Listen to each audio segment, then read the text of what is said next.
Hey everyone, I'm Jessie Lang, coming to you from Ferrari Beverly Hills, because less than 2 months after the world lost automotive icon Carroll Shelby, the industry has lost another great. Sergio Pininfarina, one of Italy's most important and most prolific automotive designers, has died at the age of 85. Although he's known for designing the elegant bodies of some of the most popular cars ever made by Ferrari, Alfa Romeo, Maserati, and Fiat, his accomplishments did not end there. And today, we're taking a look back at the diversity and depth of his storied career. Born the son of a carriage maker, Pininfarina carried forth his father's legacy of and love for Italian automotive design. His father, Battista Pininfarina, began a career at a coach-building firm when he was just 13 years old, and by age 17 had begun designing professionally on his own.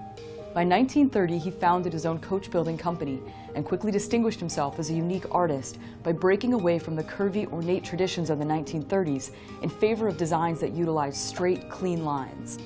The simplicity in his car bodies was not only attractive, but was also easier to produce, and it attracted the attention of such companies as Fiat, Alfa Romeo, and Ferrari.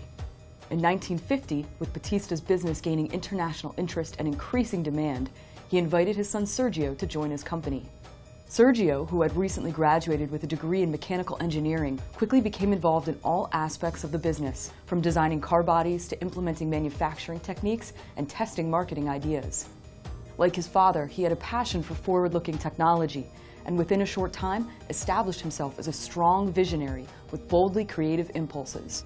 In 1960, Sergio became general manager of his father's firm, and 1 year later also became managing director. When his father died in 1966, he took over as chairman of the company, and his rise to stardom began. His first major success came with a deal he made with Ferrari. Confident that a new consumer market was burgeoning, Sergio convinced Ferrari to allow him to design 2 auto-body prototypes for a new 12-cylinder race car quality vehicle. The first, the 250 GTO, was an extremely expensive race car that only the rich and the famous could afford. The second car, the 250 GTE, was a slightly powered-down version of the original and still carried a hefty price tag. Yet despite that it cost $15,000, which was a large sum of money in the 1960s, it became one of Ferrari's best sellers and led to one of Sergio's best-known designs, the Dino series of mid-engine cars. Produced between 1968 and 1976, the Dino series became a signature of Italian sports car design. And, serving as a direct competitor of the new Porsche 911, it launched Ferrari and Pininfarina into the mass-market car business. For more than half a century, Sergio maintained a working relationship with Ferrari, a role that's rumored to have come with the responsibility of managing the very large egos of temperamental designers, in addition to producing automotive design concepts. And he sat on the Ferrari board of directors from 1969 to 2011. I will best remember him saying, yes, your point is absolutely correct. However, let me tell you that when we start designing this, we were thinking about, et cetera, and for sure at the end of the whole conversation, it will bring you around to see his point of view about design. Over the years, while still serving as a design leader at Ferrari, Sergio expanded his reach and influence by building relationships with and producing designs for car makers such as Alfa Romeo, Fiat, Maserati, Rolls-Royce, Bentley, Volvo, Mitsubishi, and Peugeot.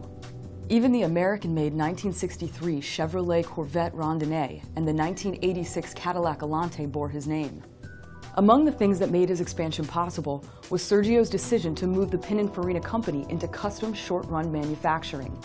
This allowed him to create a source of revenue beyond design and coach building, and to construct modern facilities where designers could thrive while maintaining the brand's level of excellence, as represented by the famous F and Crown logo.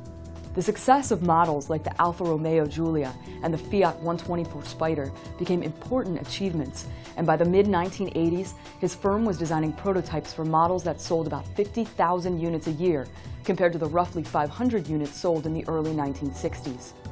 With his success, Sergio had the freedom not only to design high-end and even one-of-a-kind vehicles for the extremely wealthy, but also the ability to produce more affordable cars. While he was proud of the work he did with upscale automakers, he often expressed even greater pride in the designs he produced for Mitsubishi and Peugeot, because they allowed him to bring more stylish automobiles to a wider, more mainstream audience. Though his design portfolio is voluminous, the general public has become familiar with many models, thanks in part to popular culture.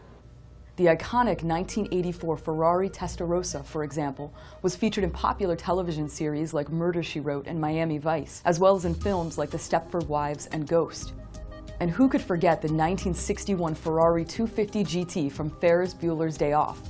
In fact, to give you a sense of this value this ultra-rare roadster possessed, only 100 of these cars were ever made, and were so expensive that Hollywood filmmakers couldn't afford to purchase one only to destroy it at the end of the movie, so they actually made a replica instead. Through and through, Sergio's designs influenced not only popular culture, but also the human imagination and the automotive industry at large. But his accomplishments outside the realm of automotive design and manufacturing were nearly just as staggering.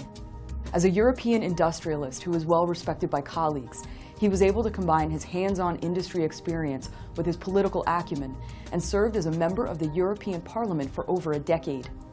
In 2005, he was made a life senator by the Italian state, and over the years was also awarded 4 honorary degrees. And all the while, he continued designing cars well into his 70s, with the 2003 Maserati Quattroporta and the 2004 Ferrari Scaglietti being some of the last concepts he brought to life. He was an incredible businessman.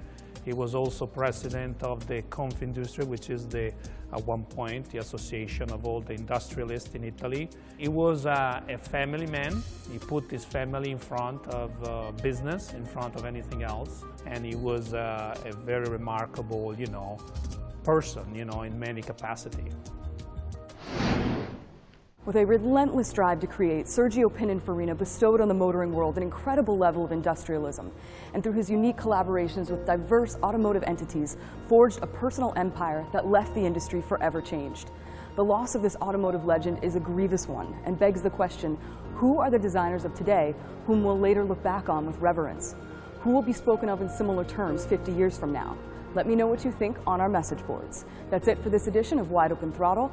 Special thanks to Ferrari Beverly Hills. I'm Jessie Lang, and I'll see you next week.